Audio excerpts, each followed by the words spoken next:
Google पे आर्थिक व्यवहारांच्या माध्यमातून केंद्र सरकारला 2024 या आर्थिक वर्षात तब्बल 4 लाख कोटींचा महसूल मिळालाय। पब्लिक फर्स्टच्या अहवालात याबाबत माहिती दिली आहे।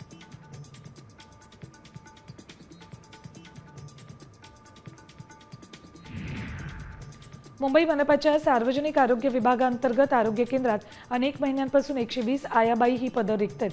त्यामुळे गर्भवती महिला, लहान मुलं आणि ज्येष्ठ नागरिकांना आवश्यक आरोग्य सेवा मिळण्यास अडथळा येतोय। आरोग्य केंद्रातील लसीकरण, औषध वाटप, प्रसूतीपूर्व काळजी या कामांसाठी ही पदं अत्यावश्यक आहेत।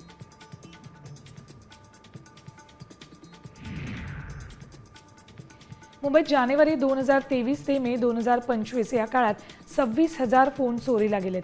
62 कोटी किमतीचे फोन होते। यातील सुमारे 45% प्रकरणं सोडवण्यात आली। 20 कोटी रुपये 500 फोन परत मिळवलेत। हे फोन त्यांच्या मालकांना परत केले जाणार आहेत।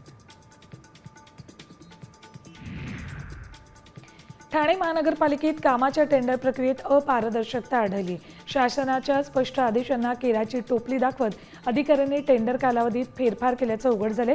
विशिष्ट ठेकेदारांना लाभ मिळवून देण्यासाठी ही पद्धतशीर मोडतोड केल्याचा आरोप होतोय।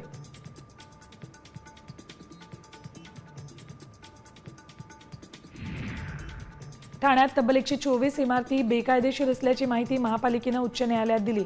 याची गंभीर दखल घेत अवैध इमारतींवर नियमानुसार कारवाईचे आदेश कोर्टानं ठाणे महापालिका आयुक्तांना दिलेत।